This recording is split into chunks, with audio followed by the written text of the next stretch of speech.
Meu nome é Carlos Henrique, também conhecido como apelido de Falco.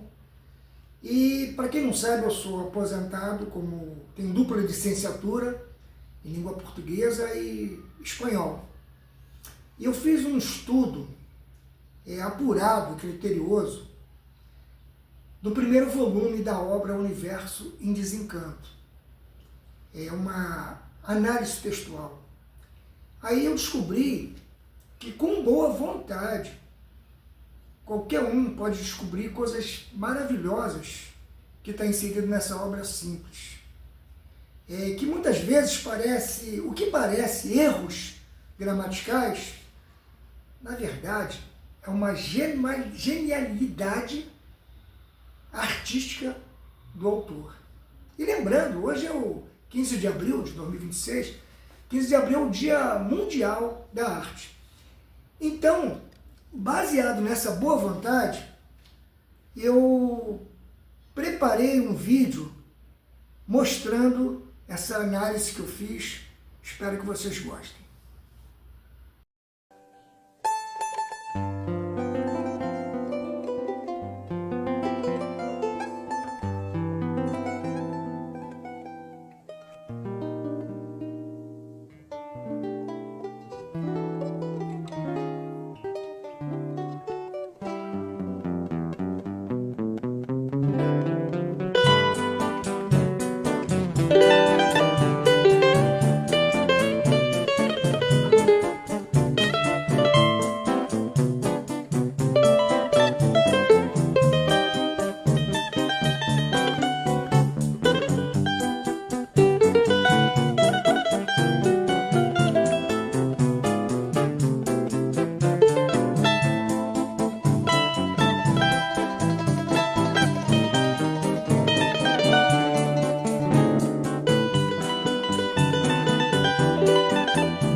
Agora, um resumo feito pela IA, baseado na minha pesquisa. Muita gente olha para o livro Universo em Desencanto e acha um texto meio enigmático, talvez até um pouco confuso. Mas e se essa estranheza toda for de propósito? Nesta nossa análise, a gente vai usar uma ferramenta essencial, a chave da boa vontade, para decodificar o primeiro volume e descobrir o que está por trás dessas escolhas de estilo tão únicas. Vamos partir de uma pergunta que muda tudo. E se aqueles supostos erros de gramática ou aquelas frases que soam meio esquisitas não forem acidentes? E se for tudo uma escolha intencional do autor? Uma forma de provocar, de tirar a gente da nossa zona de conforto? É com essa pulga atrás da orelha que a gente vai mergulhar nessa obra. Pensa numa árvore. Fazer uma crítica superficial é como ficar olhando só para as folhas. São muitas, são diferentes, e no fim acabam distraindo do que realmente importa. Para entender a essência da obra, a gente precisa ir mais fundo, sabe? Chegar na semente única que deu origem a tudo. A proposta é exatamente essa, deixar as opiniões de lado para encontrar a mensagem original do texto. Ok? Então qual é a chave certa para abrir essa porta?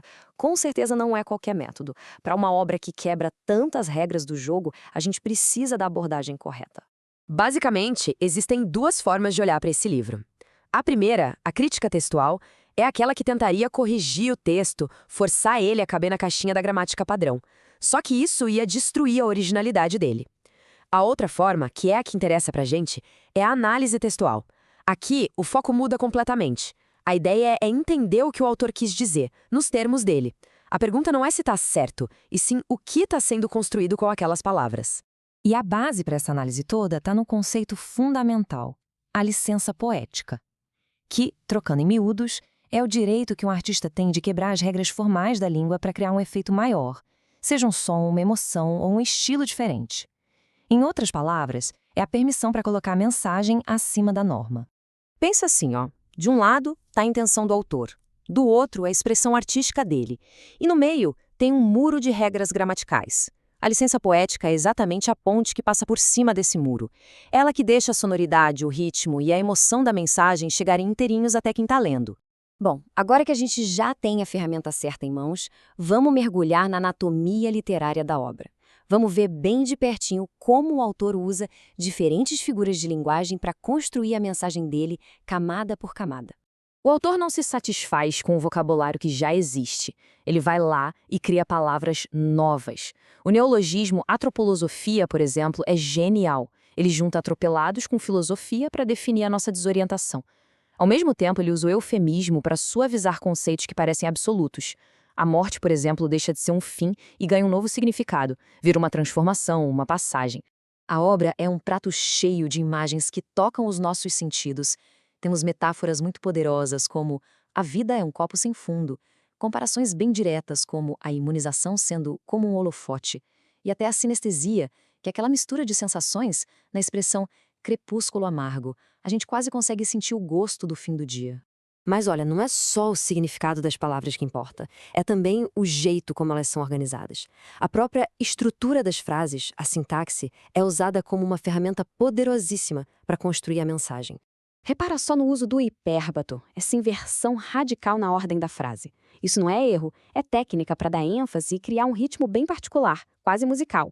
Aí tem também a hipérbole, aquele exagero de propósito para dar a dimensão de uma ideia, como em quanto mais procura o bem, mais longe fica, talvez no infinito. E a metonímia, que é a troca da parte pelo todo, onde 21 eternidades representa todo o tempo de formação do universo.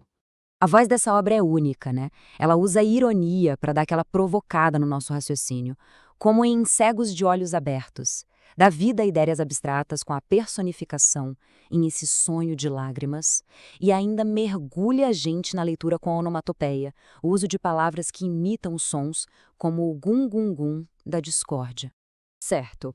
A gente viu as peças do quebra-cabeça separadas. Agora vamos juntar tudo.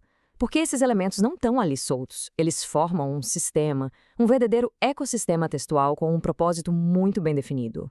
E é aqui que tudo se encaixa. Neologismos, metáforas, inversões, ironia, todos esses recursos que a gente viu não são aleatórios. Eles giram em torno de um único centro. Todos apontam para a mesma direção, a compreensão da cultura racional. Fica nítido que são ferramentas de um sistema textual todo projetado. E aqui está o pulo do gato. O ponto crucial é este. Quando a gente para de julgar o texto com a régua da gramática tradicional e decide usar a boa vontade, aquilo que parecia um erro se transforma na própria chave, a chave que abre a porta para a mensagem essencial da obra. Portanto, a conclusão é bem clara. O estilo único de Universo em Desencanto não é um defeito, muito menos um acidente. É um ecossistema textual intencional, construído com um objetivo: chocar para tirar a gente do piloto automático, despertar uma nova forma de pensar e reorientar a nossa compreensão da realidade. No final das contas, a mensagem é simples e muito poderosa. A boa vontade é a chave. E a obra, com todo esse estilo desafiador, se torna o portal. Um portal para uma nova compreensão que só abre para quem tem a chave certa nas mãos. E para fechar, fica a reflexão. Se uma simples mudança de perspectiva, de julgador para analista, pode transformar um texto enigmático em um portal de conhecimento, quantos outros portais será que existem por aí, em outros livros, em outras artes, só esperando que a gente encontre a chave correta para abri-los? Bom, gente, eu espero que tenham gostado. Isso é para ninguém confundir simplicidade com ignorância. Então é um convite que eu faço para a pessoa ler este livro, a obra Universo Desencanto, que na verdade é um mergulho dentro do seu eu. Você vai saber realmente quem é você, de onde você veio, como é que você veio parar aqui, para onde você vai, como você vai, por que vai. Saber o porquê do sol, da lua, da estrela, da água, da terra, dos animais, vegetais, como desenvolver a glândula pineal efetivamente e se ligar aos teus irmãos do mundo da nossa origem. O que é o mundo extraterreno? O que é o mundo invisível? Então, é um convite, pegar desse cascalho, essa preciosidade, esse livro aqui, Universo em Desencanto.